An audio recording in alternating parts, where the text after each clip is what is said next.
आप अभी बीजेपी से तो चुनाव लड़ रहे हैं, अब तो आप बीजेपी में हैं, लेकिन 80s में शायद आपने कांग्रेस पार्टी के लिए भी प्रचार किया है, अगर मैं गलत नहीं हूं तो। मैंने एक चुनाव में प्रचार किया था जी। जब बीपी सिंह साहब इलाहाबाद से खड़े हुए थे जी।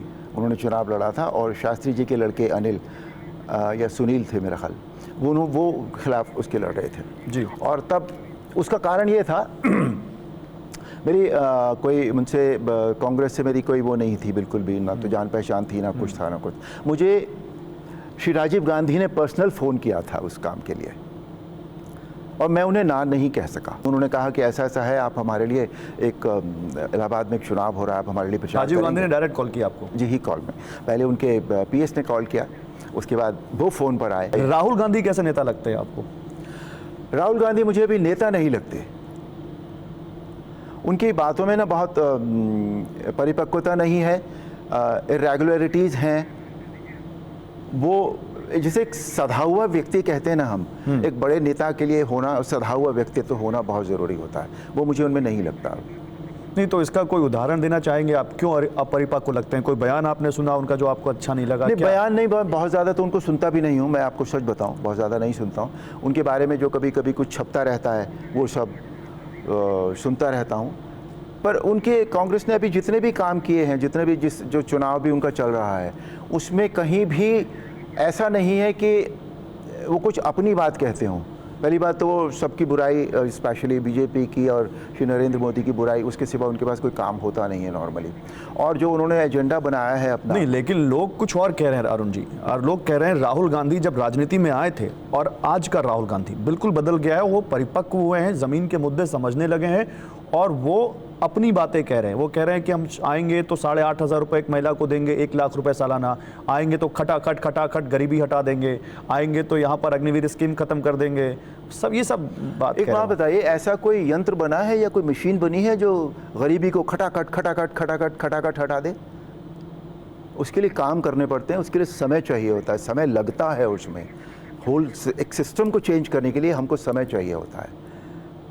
और आज जो उन्होंने अपना जो एजेंडा बनाया है उसमें कई चीज़ें ऐसी हैं जो इस देश के लिए बहुत घातक सिद्ध होंगी। जैसे 370 हटाने वाली बात, 370 को वापस लाने वाली बात वो कहते रहते हैं कांग्रेस। ये तो नहीं कही मैनिफेस्टो, कांग्रेस के लोग, मैनिफेस्टो में नहीं है। हाँ। कांग्रेस के लोग कहते रहते हैं कि हम 370 को वापस कर देंगे। कौन से नेता ने कैसे कही? कर देंगे? किस नेता ने कही?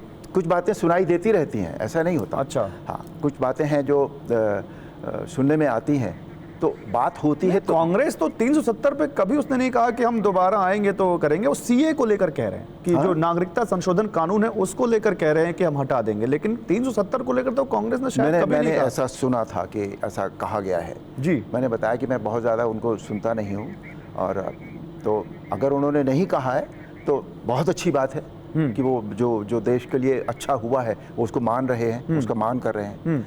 तो उनकी जो चीज़ें हैं वो बहुत कुछ भी ठोस ऐसा नहीं है कि जिससे लगे कि हाँ हिंदुस्तान जो है हमारा और तरक्की करेगा। वो तो कह रहे हैं कि हम आएंगे तो पहला फैसला 30 लाख नौकरियां, सटासट। और देखिए सटासट जो शब्द है ना वो मेरे तो गले नहीं उतरता है। वो सटासट जो है वो मतलब हम खाना भी खाते हैं ना तो सटासट नहीं खाते हैं, वो खाना भी सट करके जाता है, फिर हम उसको चबाते हैं, फिर दूसरा कौर लेते हैं, फिर चबाते हैं। वो भी सटासट कुछ नहीं होता देश में। मैं यूपी में, पूर्वांचल में, बिहार से लगते इलाके में काफ़ी घूमा हूँ।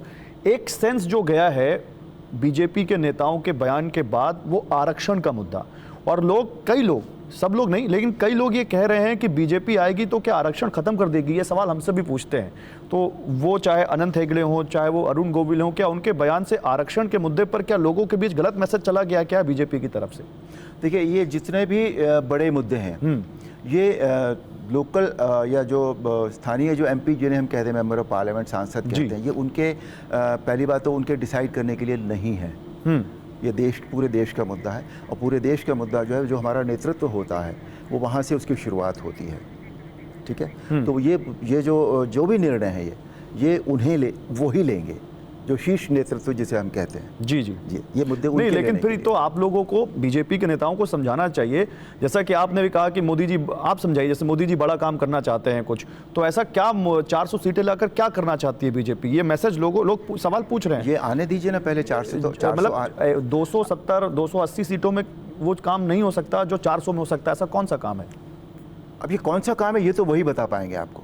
कुछ तो इस देश के लिए ज़रूर होगा और इस देश के भले के लिए होगा, वो जो भी होगा, अगर ये है।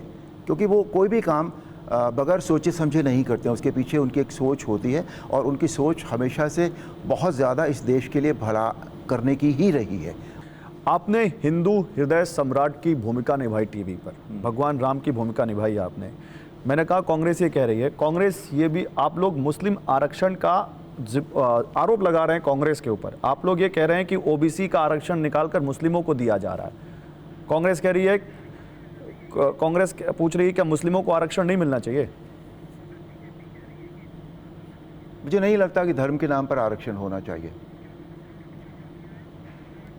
और जो मुस्लिम की जो पिछड़ी जातियां हैं उनको नहीं मिलनी चाहिए, उनको नहीं मिलना चाहिए। धर्म के नाम पर नहीं होना चाहिए, नहीं, जातियों के नाम पर नहीं। वो अगर मुस्लिम में भी हैं तो जातियों के नाम पर, जातियों के नाम पर बात अलग है। देखिए, जो पिछड़ी जातियां हैं, पिछड़ी जातियां हैं, जो उनको अगर आरक्षण मिलता है तो ठीक है, लेकिन आप धर्म के नाम पर आरक्षण नहीं होना चाहिए, ये मेरी पर्सनल राय है। नहीं तो फिर तो उनको भी नहीं होना चाहिए, जो गैर मुस्लिम हैं उनको भी नहीं होना चाहिए धर्म के आधार पर। सिख को, जैन को, इनको भी नहीं होना चाहिए। नहीं, मैं तो कह रहा हूँ ना, धर्म के आधार पर आरक्षण नहीं होना चाहिए, ये मेरी पर्सनल राय है। ये मैं बीजेपी की राय भी नहीं बता रहा हूँ इसे, ना मैं अपने नेतृत्व की राय बता रहा हूँ, ये मेरी एक पर्सनल राय है। नहीं, संविधान नहीं कहता, लेकिन संविधान के तहत ही वो जो मुस्लिमों को आरक्षण दिया गया। संविधान में ऐसा कहीं है कि धर्म के नाम पर आरक्षण दिया जाए? धर्म के नाम पर नहीं, पिछड़ी जातियों के नाम पर मैं आपसे कह रहा हूँ, लेकिन वो मुस्लिम धर्म के हैं। नहीं, उसको उससे क्यों जोड़ते हैं आप? आपकी पार्टी जोड़ती है सर। नहीं, मेरी बात नहीं, मेरी पार्टी, मैं ये कह रहा हूं कि अगर पिछड़ी जाति है, वो चाहे कोई भी हो, वो पिछड़ी जाति है, उसको आप ये क्यों कहते हैं कि ये मुस्लिम पिछड़ी जाति है, ये हिंदू पिछड़ी जाति है? वाई? मैं नहीं कह रहा हूं। आप पिछड़ी जाति है ना, पिछड़ी जाति को आप आरक्षण जरूर दे दीजिए उसको। और आरक्षण भी इसलिए दिया जाता है कि ताकि उनको उठने में मदद मिले। तो अरुण गोविल चाहते हैं कि संविधान में बदलाव हो या नहीं? मोदी जी ने कहा है कि संविधान में बदलाव नहीं होगा,